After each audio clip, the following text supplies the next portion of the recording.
கர்த்தாவை சொல்லும் அடியேன் கேட்கிற நிகழ்ச்சி மூலமாக மீண்டும் நான் உங்களை சந்திப்பில் சந்தோஷப்படுகின்றேன்.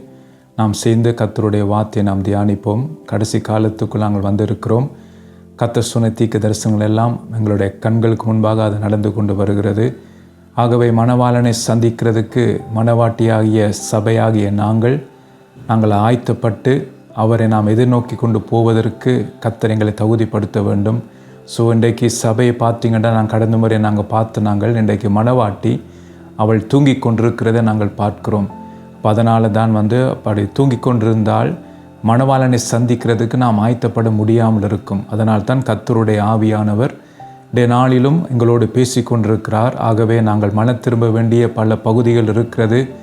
ஆகவே நாங்கள் இப்போ இருக்கிற இந்த நிலைமையில் நாங்கள் இருந்தோமா இருந்தால் அந்த மீட்கப்படும் நாளுக்கு நாங்கள் பங்கு பெற முடியாது. அதனால தான் ஆவியானவர் இருக்கிற இந்த குறுகிற இந்த காலத்திலே அவர் தம்முடைய வார்த்தை அனுப்பி நம்மை எச்சரிக்க விரும்புகிறார்.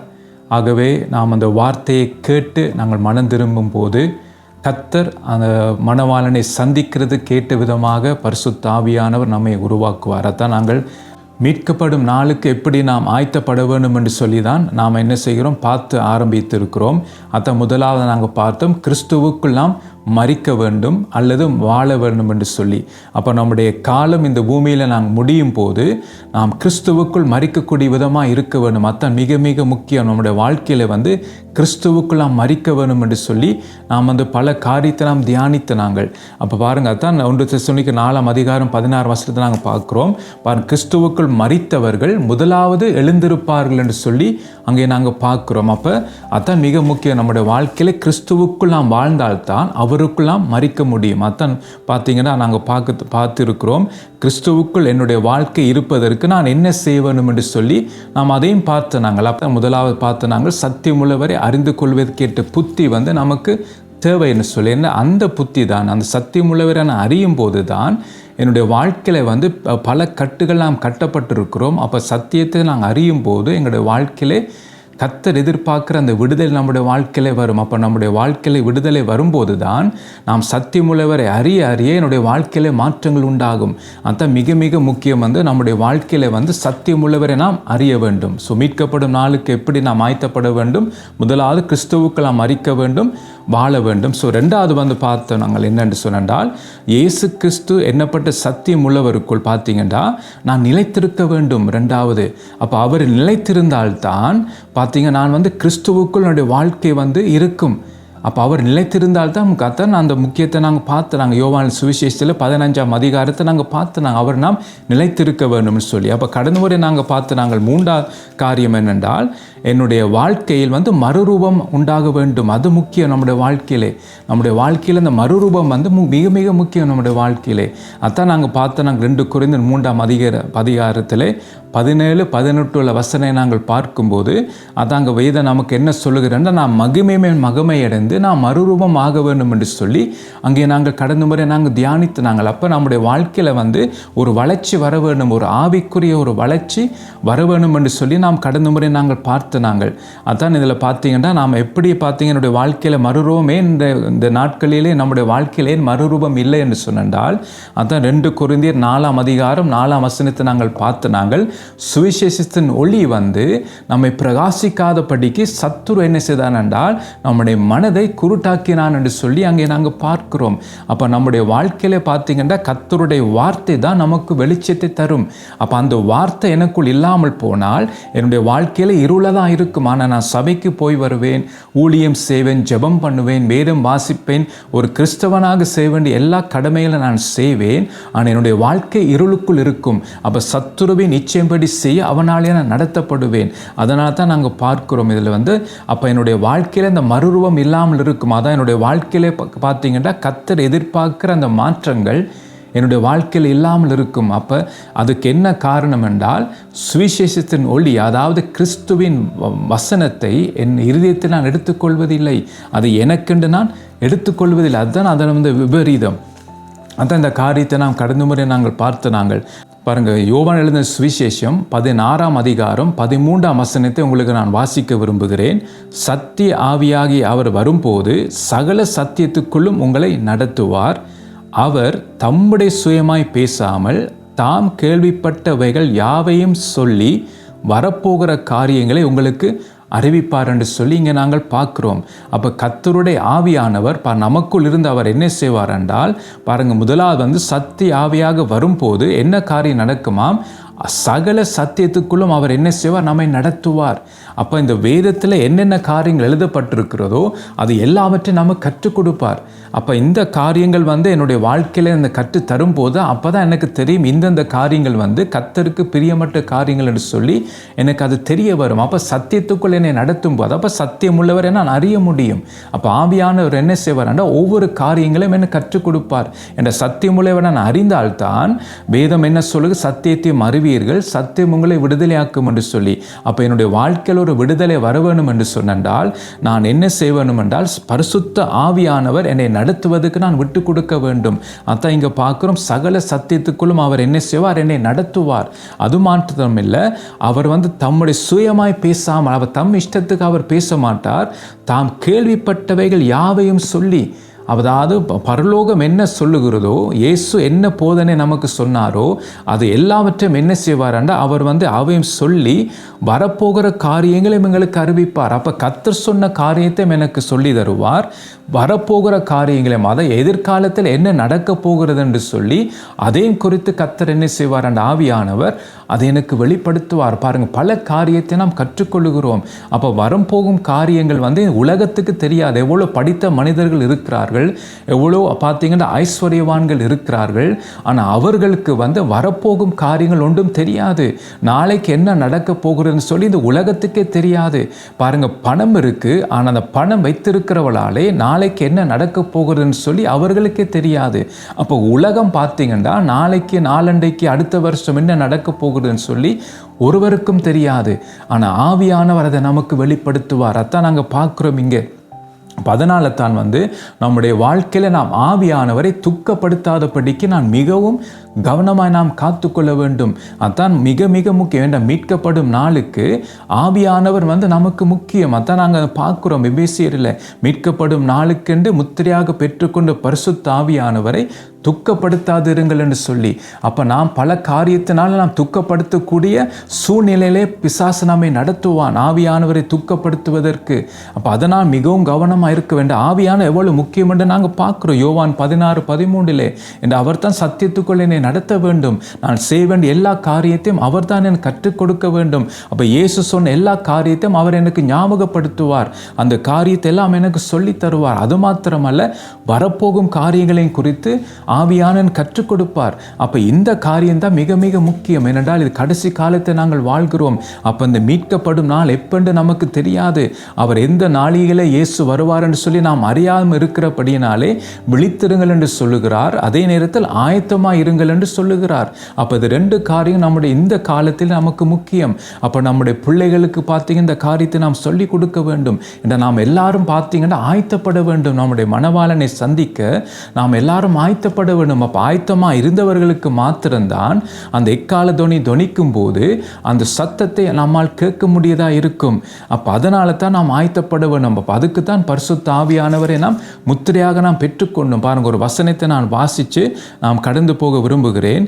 பாருங்க, வெளிப்படுத்தல் 22ஆம் அதிகாரம் 11ஆம் வசனம் இப்படியாக சொல்லுகிறது, பின்னும் அவர் என்னை நோக்கி, இந்த புஸ்தகத்தில் உள்ள தீர்க்கதரிசன வசனங்களை முத்திரை போட வேண்டாம், காலம் சமீபமாய் இருக்கிறது.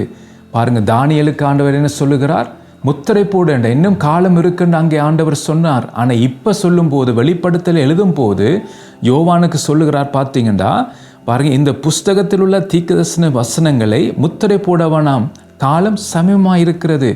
பாருங்க, அதுக்கு பிறகு வசனம் பார்த்தீங்கன்னா, அநியாயம் செய்கிறவன் இன்னும் அநியாயம் செய்யட்டும், அசுத்தமாக இருக்கிறவன் இன்னும் அசுத்தமாக இருக்கட்டும், நீதி உள்ளவன் இன்னும் நீதி செய்யட்டும், பரிசுத்தம் உள்ளவன் இன்னும் பரிசுத்தமாகட்டும் என்று சொல்லி இங்கே கர்த்தருடைய வார்த்தை நமக்கு சொல்லுகிறது. அப்போ பாருங்க, இதில் என்ன நாங்கள் பார்க்குறோம்டா, அநியாயம் செய்கிறவன் இன்னும் அநியாயம் செய்வான். கர்த்தர் வெயிட் பண்ணுகிறார். எல்லாம் அநியாயம் செய்கிற அதிகமாக இன்றைக்கு பாருங்க அநியாயம் நடக்கிறது. முந்தி இருந்ததுக்கும் இப்போ நம்முடைய காலத்திலே பார்த்தீங்கன்னா அநியாயம் அதிகரித்து விட்டது. அது மாத்திரமல்ல, பார்த்தீங்கன்னா அசுத்தம் அதிகமாகி விட்டது. இன்றைக்கு அசுத்தமான காரியங்கள் அதிகமாக நாம் கேள்விப்படுகிறோம். பாருங்க, கேள்விப்படாத காரியங்களை கூட நாம் கேட்டு நாங்கள் ஆச்சரியப்படுகிறோம். இப்படியெல்லாம் மனிதர்கள் செய்கிறார்களா? இப்படியான காரியமெல்லாம் செய்ய அவர்கள் எப்படி முடிகிறது பாருங்க. அப்படி நம்மை திகழ வைக்கிற காரியங்களை இந்த கடைசி காலத்தை நாம் கேட்கிறோம். அப்போ அத்தான் பார்த்தீங்கன்னா ஒரு கடைசி செகண்டில் நாங்கள் வந்திருக்கிறோம். அப்போ நாங்கள் பார்த்தீங்கன்னா நம்முடைய மணவாளனை சந்திக்கிறது நாம் ஆயத்தப்பட வேண்டும். அப்போ இப்போ ஒரு கொடிய காலத்தை நாங்கள் வாழ்கிறபடியினாலே நம்மை நாம் காத்துக்கொள்ள வேண்டும் என்ற வேதம் அத்தான் சொல்லுகிறது. அது மாத்திரமல்ல, பார்த்தீங்கன்னா நீதி உள்ளவன் இன்னும் நீதி செய்யட்டும். அப்போ ஒரு வளர்ச்சியை வர வேண்டும் என்று சொல்லி கர்த்தர் சொல்லுகிறார். அப்போ நம்முடைய வாழ்க்கையில் ஒரு வளர்ச்சி வர வேண்டும். அப்போ நீதி இப்போ செய்கிறேன்னா இதை விட இன்னும் நீதி நான் செய்ய வேண்டும். அடுத்தது பார்த்தீங்கன்னா பரிசுத்தம் உள்ளவன் இன்னும் பரிசுத்தமாகட்டும் என்று சொல்லி இங்கே நாங்கள் பார்க்குறோம். அப்போ இந்த காரியத்தை பார்த்தீங்கன்னா நாங்கள் பல காரியத்தை நாம் கற்றுக்கொண்டு வருகிறோம். பாருங்கள், இந்த காரியம் நாம் மீட்கப்படும் நாளுக்கு நாம் ஆயத்தப்பட வேண்டும் என்றால் அப்படிப்பட்ட ஒரு காலகட்டத்தில் தான் நாங்கள் வந்திருக்கிறோம். நாளைக்கு என்ன நடக்கிறதுன்னு நமக்கு தெரியாது. நாம் வீட்டை விட்டு வெளியிலே போகிறோம், பாருங்கள், திரும்பி வருகிறோம். அதெல்லாம் கர்த்தருடைய கிருபை.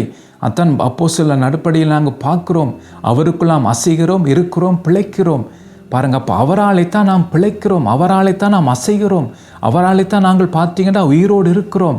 அப்போ கர்த்தர் நமக்கு ஒரு நாளை கூட்டி தருகிறார் என்றால் எதற்கென்றால் நான் மனம் திரும்ப வேண்டிய பல பகுதிகள் இருக்கிறது. அப்போ இன்றைக்கு நாம் பார்த்தீங்கன்னா நாம் கர்த்தருடைய வார்த்தை பல காரியத்தை நாம் மீறுகிறோம்.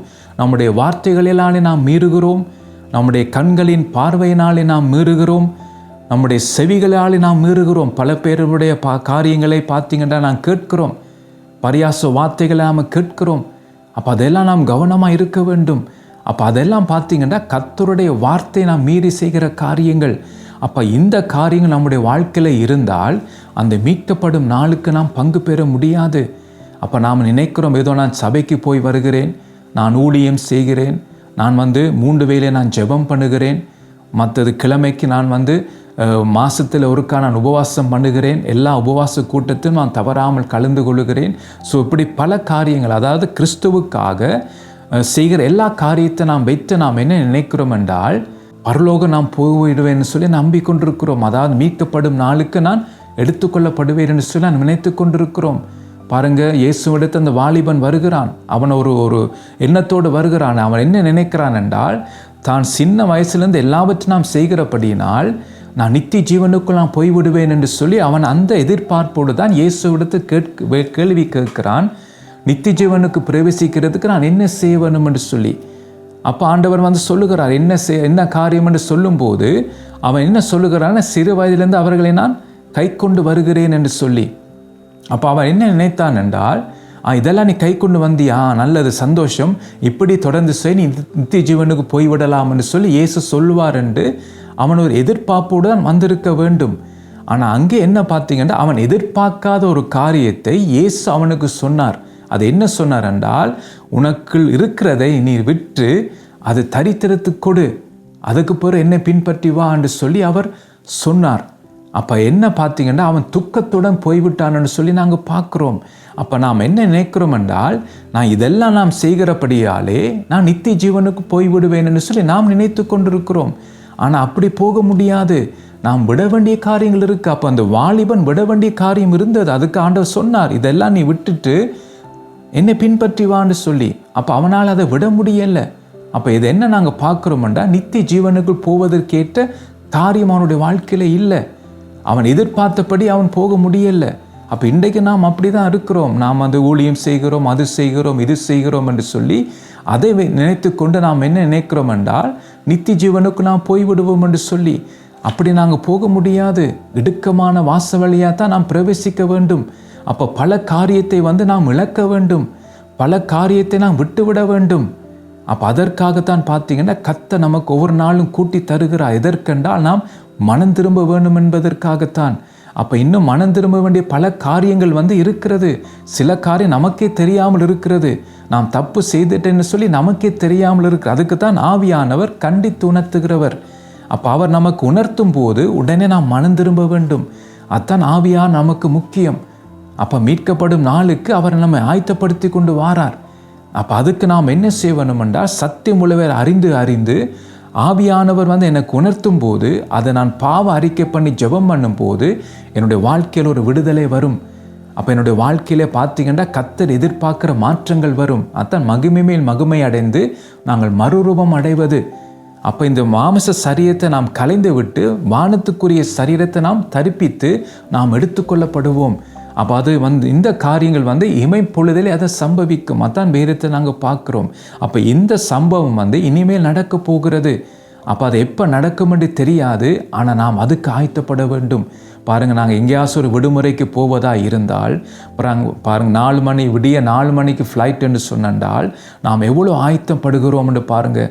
பாஸ்போர்ட் எல்லாம் கவனமாக நாங்கள் எடுத்து பார்க்குறோம். டிக்கெட் எல்லாம் சரியாக இருக்கா, பாஸ்போர்ட் சரியாக இருக்கா. ஸோ பல காரியத்தை நாங்கள் எல்லாம் பார்த்து அதுக்கு முதலே நாம் ஆயத்தத்தை நாம் தொடங்கி விடுவோம். அப்போ அது எந்தெந்த டைமுக்கு நாங்கள் முன்னுக்கே நாங்கள் போய் விடுவோம் அங்கே பார்த்தீங்கன்னா ஏர்போர்ட்டுக்கு.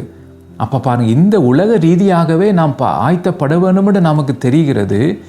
ஆனால் கவலைக்குரிய விஷயம் என்னென்றால் நம்முடைய மணவாளனை சந்திக்கிறதுக்கு நாம் இன்னும் ஆயத்தப்படவில்லை. இன்றைக்கு சபை ஆயத்தமாக இல்லை. தனிப்பட்ட நபர்கள் இன்றைக்கு ஆயத்தமாக இல்லை. ஊழியம் செய்கிறவர்கள் பாருங்கள், சபை நடத்துகிற தலைவர்கள் இன்றைக்கு ஆயத்தமாகவில்லை. அப்போ இந்த காரியத்திலிருந்து நாம் மனம் திரும்ப வேண்டும். ஏனென்றால் கர்த்தருடைய நாள் வெகு சீக்கிரமாக இருக்கத்தான் அங்கே பார்க்குறோம். காலம் சமீபமாக இருக்கிறதுன்னு சொல்லி வெளிப்படுத்தி 22:11 நாங்கள் பார்க்குறோம். அப்போ காலம் சமீபமாக இருக்கிறது. அப்போ அதுக்கு நாம் ஆயத்தப்பட வேண்டும். அதான் இங்கே நாங்கள் பார்க்குறோம் இந்த காரியத்தை பாருங்க. அதான் வேதம் சொல்லுகிறது, அநியாயம் செய்கிறியா நீ, தொடர்ந்து அநியாயம் செய். ஏண்டா காலம் நெருங்கி வருகிறது, காலம் சமீபமாக இருக்கிறது. அப்போ அநியாயம் செய்கிறானா நீ அநியாயம் செய். அசுத்தமாக இருக்கிறியா, இன்னும் அசுத்தமாக இரு. பாருங்கள், அப்போ ஆண்டவர் எல்லாத்தையும் விட்டுட்டார் அப்படியே. ஏனென்றால் காலம் சமீபமாக இருக்கிறது. கர்த்தருடைய நீதி சரி கட்டுதல் வெகு சீக்கிரமாய் வர இருக்கிறது. அப்போ கர்த்தருடைய பிள்ளைகளாகிய நாங்கள் என்ன செய்ய வேண்டும்? நாங்கள் இன்னும் நாம் பார்த்தீங்கன்னா நாங்கள் மகிமை மேல் மகிமை அடைய வேண்டும். அதுதான் நீங்கள் சொல்லப்பட்டிருக்கு பாருங்கள். பரிசுத்தம் உள்ளவன் இன்னும் பரிசுத்தமாகட்டும், நீதி உள்ளவன் இன்னும் நீதி செய்யட்டும் என்ற அதான் மகிமை அடைந்து நாம் மறுரூபமாகுவது. அப்போ நம்முடைய வாழ்க்கையில் ஒரு வளர்ச்சி அது கடந்து வந்து கொண்டிருக்கும். அப்போ இந்த காரியம் மிக முக்கியம். பாருங்கள், இதோடு நான் செய்தியை நான் முடிக்கிறேன். ஆகவே இந்த காரியத்தை கவனமாக நீங்கள் கேட்டு பாருங்கள். இந்த காரியத்தில் சொல்லப்பட்ட வசனங்களை அதை கொண்டு நாம் ஜெபம் பண்ண வேண்டும். என்ற மீட்கப்படும் நாளை நாம் இழந்து போகக்கூடாது. பாருங்கள், அதை இழந்து போனால் எவ்வளோ பரிதாபம் என்று பாருங்கள்.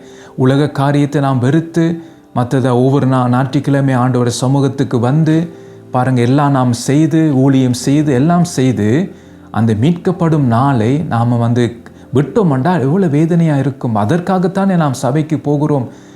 பாருங்கள், தேவனுடைய ராஜ்யத்துக்கு நாம் பிரவேசிக்க வேண்டும் என்ற அந்த நோக்கத்தோடு தானே நாம் சபைக்கு போகிறோம். கர்த்தருக்கென்று நாம் ஊழியம் செய்கிறோம், ஜெபம் பண்ணுகிறோம். ஸோ கர்த்தருக்கென்று பல காரியத்தை நாம் செய்கிறோம். எதற்கென்று சொன்னால் அந்த மீட்கப்படும் நாளுக்கு நான் பங்கு பெற வேண்டும். அதற்காகத்தான் நாம் பிரயாசப்படுகிறோம்.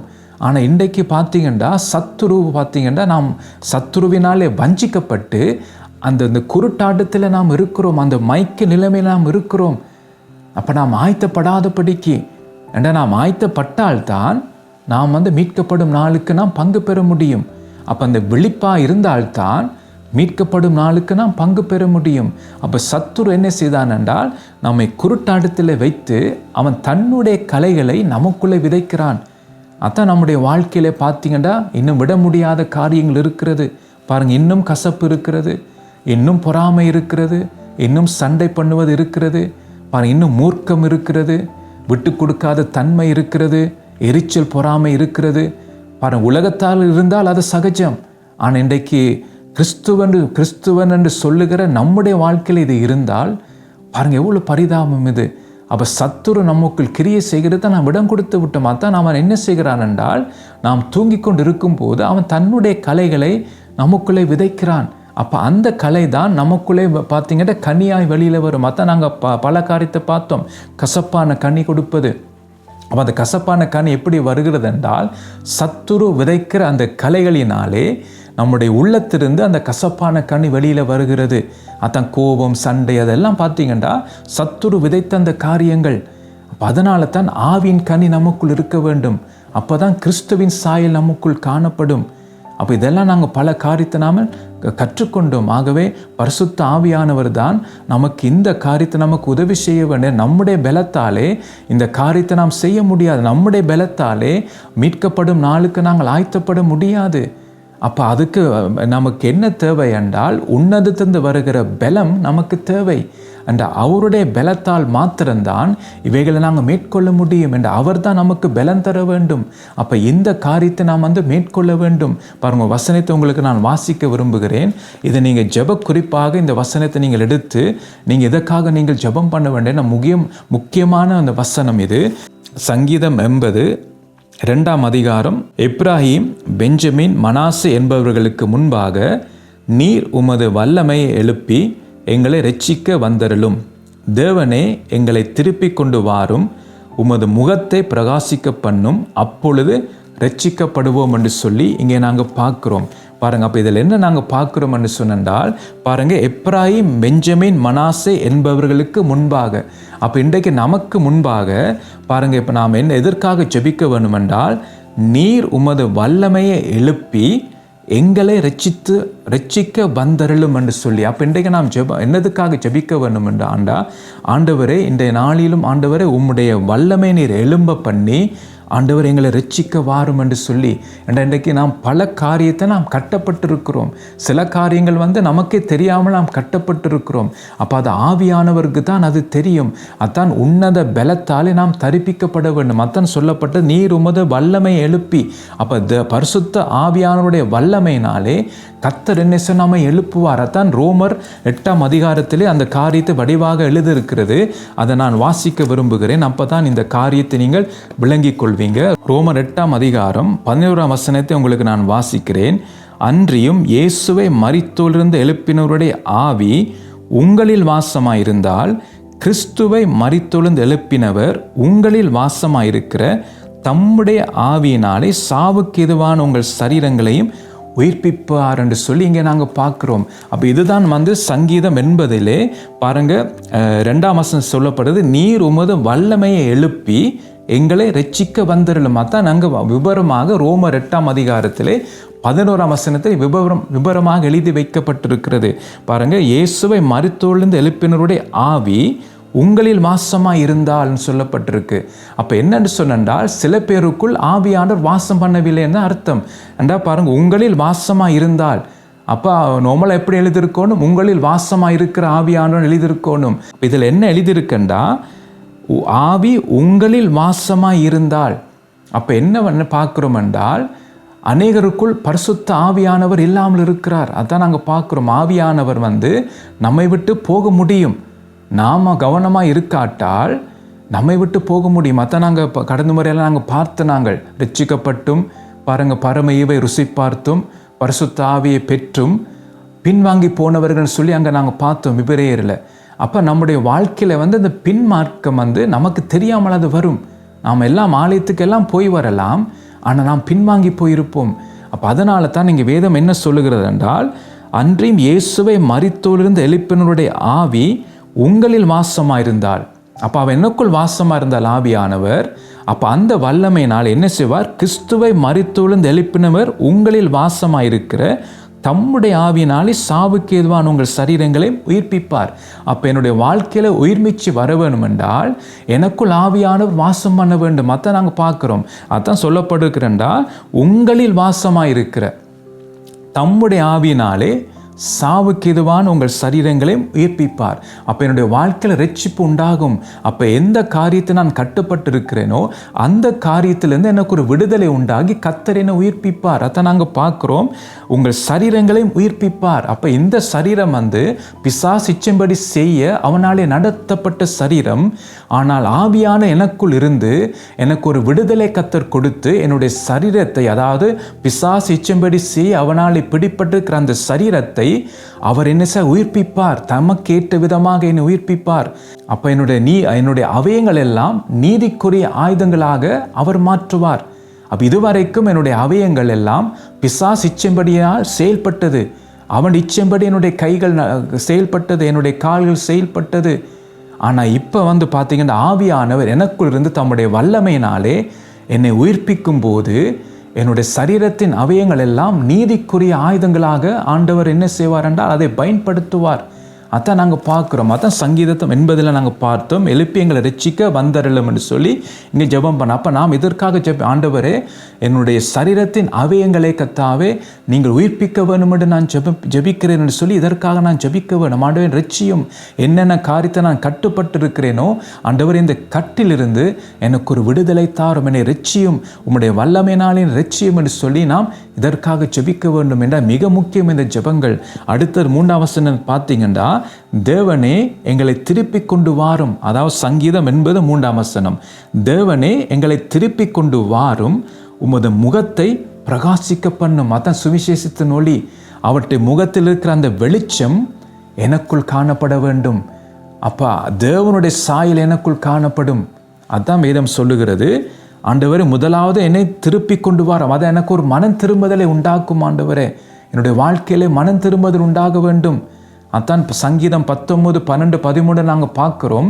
தன் பிள்ளைகளை உணர்கிறவன் யார் என்று அங்கே வேதத்தில் சொல்லப்பட ஒரு கேள்வி வருகிறது. யார் தன் பிள்ளைகளை உணர்கிறவன்? அப்போ இன்றைக்கு நாம் தப்பு செய்தால் நாம் அந்த பிள்ளையை ஒத்துக்கொள்வதில்லை. ஆதாம் ஏவாளை போல மற்றவர்களை நாம் சாட்டி போடுகிறோம். இன்றைக்கு பிழை செய்தால் ஆண்டவரை நான் பிழை செய்துட்டேன், ஆண்டவரை நான் பாவம் செய்துட்டேன் என்று சொல்லி நாம் ஒத்துக்கொள்ள வேண்டும். ஆனால் ஆதாம் ஏவாள் பார்த்தீங்கன்னா ஒத்துக்கொள்ளவில்லை, மற்றவர் மேல் பழியை செலுத்தினார்கள். அப்போ அந்த காரியம் இருக்கக்கூடாது. அப்போ அதனால் தான் ஜெபிக்க வேணும். ஆண்டவரே எங்களை திருப்பி கொண்டு வாரும், அந்த மனம் திரும்புவதற்கேற்ற இருதயத்தை எனக்கு தாரும், நான் மனம் திரும்ப வேண்டும் ஆண்டவரே என்று சொல்லி நாம் ஜெபிக்கும் போது பார்த்தீங்கன்னா உம்மது முகத்தை பிரகாசிக்க பண்ணும். நாம் மனம் திரும்பும் போது கர்த்தருடைய முகத்தின் பிரகாசம் என்மேலே காணப்படும். அத்தான் பார்த்தீங்கன்னா அவருடைய வெளிச்சம் என்னில் வீசப்படும். பாருங்க, மோசே 40 நாட்கள் மலையிலே காத்திருந்த பொழுது அவருக்கு தெரியல தன்னுடைய முகம் பிரகாசிக்கிறதை அவராலே அறிய முடியல. ஆனால் பார்த்தீங்கன்னா அந்த ஜனங்கள் அதை பார்த்தார்கள். அதே போலத்தான் என்னுடைய வாழ்க்கையில் மனம் திரும்புதல் வர வர வர வர கர்த்தருடைய முகத்தின் பிரகாசம் என்மேலே காணப்படும். எப்படி சூரியன் வெளிச்சம் சந்திரனில் படுகிறதோ அதே போல நீதின் சூரியனாக இயேசுவின் வெளிச்சம் என்மேல் காணப்படும் போது அவருடைய பிரகாசம் என்மேலே காணப்படும். பாருங்க, அப்பொழுது ரட்சிக்கப்படுவோம் என்று சொல்லப்படுகிறது. அப்போதான் எனக்கு ரட்சிப்பு வரும். மனம் திரும்புதல் வர வேண்டும் முதலாவது என்னுடைய வாழ்க்கையிலே. அது ஆவியானவர் தான் மனம் திரும்புதல் கேட்ட இருதயத்தை நமக்கு அவர் தர வேண்டும். அந்த முக்கிய மனம் திரும்புதல். அதுக்கு பிறகு பார்த்தீங்கன்னா அவருடைய வெளிச்சம் மேலே காணப்படும். அப்போது தான் பார்த்தீங்கன்னா ரட்சிக்கப்படுவோம். பாருங்கள், அப்போ இந்த வசனத்தை வைத்து நாம் ஜெபம் பண்ண வேண்டும். அப்போ இதுதான் பார்த்தீங்கன்னா மனம் திரும்பல் கேட்ட ஜெபம். அப்போ இதெல்லாம் பார்த்தீங்கன்னா ஆவியான எல்லாம் எழுதி வச்சிருக்கிறார் எல்லா இடங்களிலும். அப்போ நாம தான் அந்த வார்த்தையை எடுத்து ஆவியான உணர்த்துவார். இதெல்லாம் நான் வாசிக்கும் போது ஆவியான எனக்கு உணர்த்தின காரியங்கள் இதற்காக ஜெபம் பண்ணும்படியாக. அதான் கர்த்தருடைய வார்த்தை கொண்டு எடுத்து திரும்புங்கள் என்று சொல்லி கர்த்தருடைய வார்த்தை சொல்லுகிறது. இன்றைக்கு நாம் சும்மா ஜெபிக்கிறதுக்கும் கர்த்தருடைய வார்த்தையை வைத்து நான் ஜெபிக்கிறதுக்கும் வித்தியாசம் இருக்கு. என்னுடைய வார்த்தையில வல்லமை இல்லை, ஆனால் கர்த்தருடைய வார்த்தையில வல்லமை இருக்கு. அப்போ கர்த்தருடைய வார்த்தையை கொண்டு நான் ஜெபம் பண்ணும்போது பாருங்க அங்கே கிரியை நடக்கும். அதான் பிசாசு பார்த்தீங்கன்னா இயேசுவை சோதிக்க வந்தபோது இயேசு பார்த்தீங்கன்னா வார்த்தையினாலே அவனை மேற்கொண்டார். அதான் நாங்கள் பார்க்குறோம். இப்படி எழுதியிருக்கிறது, இப்படி எழுதியிருக்கிறதுன்னு சொல்லி அங்கே இயேசு சொன்னதை நாங்கள் பார்க்கிறோம். அதனால தான் வேதத்தில் பல இடங்களில் பார்த்தீங்கன்னா எல்லாம் எழுதப்பட்டிருக்கிற. அதான் அங்கே நாங்கள் பார்த்தோம் யோவானில் அவர் நினைப்பூட்டுவார் என்று சொல்லி அந்த காரியங்களை. அப்போ எங்கெங்கே என்னென்ன வார்த்தைகள் இருக்குன்னு சொல்லி ஆவியானவர் நமக்கு உணர்த்துவார். அப்போ அந்த வார்த்தை கொண்டு நாம் ஜெபம் பண்ண வேண்டும். பாருங்கள், ஒவ்வொரு வியாதிகளுக்கும் பார்த்தீங்கன்னா அதுக்கேற்ற மாத்திரை கொடுக்குறாங்க. ஒரு மாத்திரை எல்லாத்துக்கும் கொடுக்க மாட்டாங்க. என்னென்ன வியாதிகள் இருக்கிறதோ அதற்கேற்ற மாத்திரையை தான் பார்த்தீங்கன்னா வைத்தியர் கொடுப்பார். அதே போலத்தான் அப்போ நம்முடைய வாழ்க்கையில் ஏதாவது பிரச்சனைகள் இருக்கா, கட்டுகள் இருக்கா, பாவ கட்டுகள் இருக்கா, மன அழுத்தங்கள் இருக்கா, சோர்வுகள் இருக்கா, அதற்கேற்ற வார்த்தை இருக்கிறது. அப்போ அந்த வார்த்தை கொண்டு நான் ஜெபம் பண்ண அப்போ தான் நமக்கு ஒரு விடுதலை வரும். இன்றைக்கு சும்மா ஆண்டவர் எனக்கு விடுதலை தாரம் சொல்லுவதை விட்டுட்டு கர்த்தருடைய வார்த்தை கொண்டு நான் ஜெபம் பண்ண வேண்டும். அதான் நீங்கள் நான் பார்க்குறோம். இது மனம் திரும்ப கேட்ட ஜெபம். இந்த காரியம் சங்கீதத்தில் நாங்கள் பார்க்குறோம். அப்போ இதை வைத்து நான் ஜெபம் பண்ணும்போது ஆவியானுடைய பார்த்தீங்கன்னா பலத்தாலே நாம் நிரப்பப்படுவோம். அப்போ நம்முடைய வாழ்க்கையில் நாம் என்ன நடக்கும்னா நாம் ரட்சிக்கப்படும். அதை நாங்கள் பார்க்குறோம் இந்த காரியத்தை. ஸோ இதோட இந்த செய்தியை நான் முடிக்கிறேன். ஸோ கர்த்தர் தாமே உங்களை இந்த காரியத்தில் நடத்துவாராக. ஸோ நாம் எல்லாரும் சேர்ந்து நம்முடைய மனவாளை நாம் சந்திக்க வேண்டும். ஸோ எனக்கு சேர்த்து நான் சொல்லுகிறேன், நாம் எல்லாரும் ஆயத்தப்பட வேண்டும். ஸோ இந்த செய்தியை பல பேருக்கு அனுப்புங்க. ஸோ இந்த எல்லாரும் நாம் கேட்டு இதை ஆயத்தப்பட்டு நம் மனவாளை நாம் சந்திக்க நாம் ரெடியாக இருப்போம். அப்போ அவர் வரும்போது நாம் என்ன இமைப்பொழுதே நாங்கள் மறுரூபமாகுவோம். ஸோ மிச்ச காரியத்தை அடுத்த முறைக்கு புது செய்தியோடு நான் உங்களை சந்திக்கிறேன். கர்த்தர் தாமே உங்களை ஆசீர்வதிப்பாராக.